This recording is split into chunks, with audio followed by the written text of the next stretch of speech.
नमस्कार, आपका स्वागत है रसोई की पाठशाला में। और आज मैं एक ऐसा लड्डू लेकर आई हूँ, मतलब अगर आप एक लड्डू खाएंगे ना, आपको बहुत सारी बेनिफिट्स मिलने वाली, जैसे कि आपको आयरन मिलेगा, कैल्शियम मिलेगा, विटामिन मिलेगा, मिनरल्स मिलेगा, फास्फोरस मिलेगा, पोटेशियम, और ना जाने आपको क्या क्या इसमें भरपूर मिले। अगर आपको हेयर फॉल है तो आप एक लड्डू खाइए, अगर आपको आयरन की कमी तो आप ये लड्डू खाइए, कैल्शियम की कमी तो आप ये लड्डू खाइए। आपको एक ही लड्डू में बहुत सारी चीजें आपको मिल जाएंगी, इम्यूनिटी से लेकर आपको काफी फायदा मिलने वाला है। इसीलिए इस लड्डू को कहा जाता है शक्ति वर्धक लड्डू, जो हमारे हर इम्यूनिटी में हमारी बॉडी का ये सपोर्ट करे। तो चलिए वीडियो को स्टार्ट करते बिना किसी देरी के, जहां हम सीखने वाले हैं लड्डू, वो भी इम्यूनिटी वाला।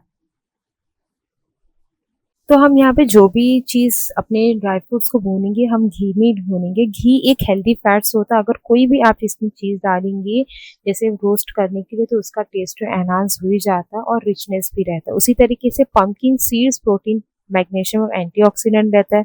सनफ्लावर में भरपूर विटामिन ई होता है जो हेल्दी फैट्स होते हैं। फ्लैक्स सीड में ओमेगा 3 रहता है जो न्यूट्रिशन और फाइबर और हमारी हेल्थ के लिए सपोर्ट करता है। बस हल्का से इसको भूनेंगे, जैसे ही चिटकने लग जाए आप इसे एक प्लेट रखिएगा, वहां पर हम अपने सारे ड्राई फ्रूट्स को ट्रांसफर कर लेंगे। अब यहाँ पर हम डालेंगे ब्लैक और वाइट सेसमी सीड्स, जो कंटेन करता है एंटीऑक्सीडेंट, न्यूट्रिएंट्स रहता है और जो सपोर्ट करता है हमारी ओवरऑल हेल्थ वेलनेस को। इसे हम तब तक भूनेंगे जब तक ये हल्का सा सुनहरा ना हो जाए। बस इसे भी हम ट्रांसफर कर देंगे उसी घी में भुने थे जिसमें हम पंपकिन सीड्स का किए थे। अब थोड़ा सा और घी लेंगे, जहाँ पर हम काजू और बादाम डालेंगे। काजू बादाम के फायदे तो हर किसी को पता है, जो हेल्दी फैट्स होते हैं, विटामिन ई होता है, ब्रेन को अच्छा सपोर्ट करता है। उसी तरीके से काजू में भी मिनरल्स होते हैं और हमारे डेली न्यूट्रिशन के लिए बहुत ही अच्छा एक कॉम्बो होता है। तो अब इसे भी हम हल्का सुनहरा होने तक भून देते हैं। इसी प्रकार से आता है हमारे डेट्स, जिसमें नेचुरली स्वीट होता है और गुड सोर्स ऑफ एनर्जी और फाइबर होता है। थोड़ा सा आप खजूर खा लेंगे, आपको पूरी दिन की एनर्जी मिलती है और मिठास इसका नेचुरली होता है। तो इसे भी हम घी उसमें ही भूजे थे जिनमें हम बादाम और काजू किए थे। आपको हर चीज के लिए हर बार बहुत ज्यादा घी नहीं डालने का, थोड़ा थोड़ा डालने का। अब यहाँ पे मैंने कॉर्नफ्लेक्स डाला थोड़ा अपने एनहांस टेस्ट के लिए, जो थोड़ा अच्छा लगेगा। साथ में मखाना, मखाना एक लाइट होता है, न्यूट्रिशन स्नैक्स इसके कहा जाता है, जो प्रोटीन्स और मिनरल्स। तो उसी तरीके से कॉर्नफ्लेक्स में भी कार्बोहाइड्रेट्स रहता है जो हमें तुरंत एनर्जी देता है। तो बस इसी को भी हम थोड़ा सा हल्का सा भून लेंगे। सारे आपको ड्राई फ्रूट हल्का ही भूनने का है, फास्ट में नहीं, मीडियम फ्लेम में करने का। तो आप एक प्लेट रखिएगा, सब कुछ आप उसमें ट्रांसफर कर लेगा। अब यहाँ पर मैं घी में भूनने वाली ओट्स, ओट्स का भी यही एक बहुत ही अच्छा फायदा होता है, रिच इन फाइबर और हेल्प करता है हमारे डाइजेशन को, साथ में हार्ट को हेल्दी रखता है। अब इसे भी हम हल्का सा भून के और एक प्लेट में ट्रांसफर कर लेंगे। आपके पास अगर कोई एक चीज नहीं होगी तो आप इसे स्किप भी कर सकते हैं, मतलब वो चीज को नहीं डाल सकते। लेकिन अगर आपके पास सारी चीज होंगे तो आप और भी इसमें ऐड भी कर सकते हैं, जैसे कि मैंने यहाँ पर खोपरा भी नहीं ऐड की हूँ, तो आप उसको भी ऐड कर सकते हैं, मुनक्का भी ऐड कर सकते हैं।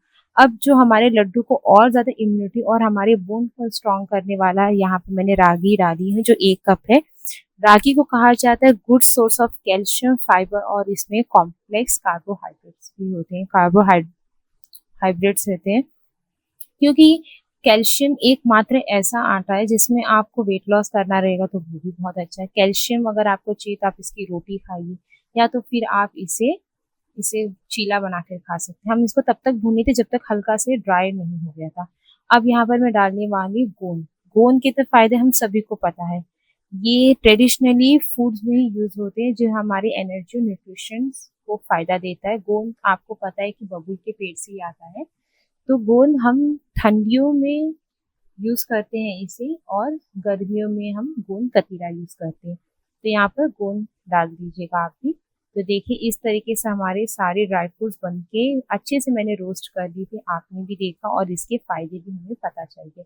अब इसे हम पल्स मोड में पीसेंगे। एक साथ अगर आप कर देंगे तो जो इसके नेचुरल ऑयल्स होते हैं ना, वो निकल जाएंगे। तो आपको सबको पल्स मोड पर ही इसको करने का है। तो बस मैंने यहाँ पे लेकर आ गई हूँ और यहाँ से आपको दिखा रही कैसा है। एकदम दरदरा है, एकदम ज्यादा आपको एकदम पाउडर जैसा नहीं करने का, थोड़ा पाउडर रहेगा चलेगा, लेकिन एकदम आपको पल्स मोड पे पीसने का। तो एक प्लेट में, उसी प्लेट में मैंने ले ली अब यहाँ पर हम डालेंगे अपने खजूर को। खजूर को भी आप एक बार में ग्राइंड कर दीजिएगा, और अगर आपको घी इसके ऊपर से डालना रहेगा तो आप डाल सकते हैं। रागी को आपको पता है ना कि किस तरीके से हमें इसे भूनने का, तब तक जब तक कि रागी आटा जो एकदम हल्का सा दरदरा नहीं हो जाए, तब तक आपको इसको करने का। अब एक चम्मच के सहारे से मैं इसे अच्छी तरीके से इसको मिक्स कर रही हूँ। अगर आपको खजूर कम लगेगा तो आप डालिएगा, लेकिन शक्कर, गुड़, धागे वाली मिश्री आप ये मत डालिएगा, क्योंकि ये सब एक ही फैमिली के आते, शुगर के ही। तो यहाँ पर अगर आपको मिठास कम लगेगा या फिर बाइंडिंग में कम लग रहा है तो आप इसमें खजूर डाल दीजिएगा, लेकिन इसे अच्छी तरीके से खजूर को आटे में अच्छे से मिलाइएगा, जो उसके रेशे रेशे में पहुंच जाए, यानी कि जो हमारा ड्राई फ्रूट्स और आटा है जो हमने लिया था वो अच्छे से पहुंच जाना चाहिए। और इस तरीके से देखिए, बांध के आपको दिखा रही, लड्डू अच्छे से हो गया और मेरा बाइंडिंग भी एकदम परफेक्ट हो गया है। और मैं इसको थोड़ा गूंद रही हूँ कि इस तरीके से हो जाएगा। आप इसमें पानी बिल्कुल मत डालिएगा। अगर आपके पास खजूर नहीं है तो आप मुनक्का और अंजीर का भी यूज कर सकते हैं, लेकिन जैसे मैंने कहा था नो शुगर वाला लड्डू है। इस तरीके से मैंने अपने परफेक्टली तरीके से आटे को अच्छे से गूंद दी, यानी कि जो ड्राई फ्रूट के लड्डू के थे। अब यहाँ पर एक गोल यानी लड्डू बनाकर देखते हैं, हो चुका है। परफेक्टली तरीके से हमने अपने सारे लड्डू को बना लेंगे, और आप इसे स्टोर कर सकते हैं, कम से कम 15-20 दिन के लिए बाहर रख सकते हैं, क्योंकि हमने इसमें कुछ शक्कर या पानी जैसा चीज मिलाया या ना ही क्रीम, तो आप इसे बाहर काफी टाइम तक रख सकते हैं। तो मुझे उम्मीद है आपको ये लड्डू की रेसिपी काफ़ी अच्छी लगी होगी, जिसे हम इम्यूनिटी लड्डू कहते हैं, या विटामिन से भरपूर, कैल्शियम से, जो हमें एक लड्डू खाने से काफ़ी कुछ मिल जाएगा। तो और इसके फ़ायदे भी आपको पता चल गए, तो बिल्कुल भी ना भूलें लाइक, शेयर और सब्सक्राइब। साथ में मुझे कमेंट सेक्शन में बताएं कि आपको आज का वीडियो कैसा लगा। और अभी के लिए बाय बाय, टेक केयर, स्वस्थ रहें, खुश रहें, जय हिंद, वंदे मातरम।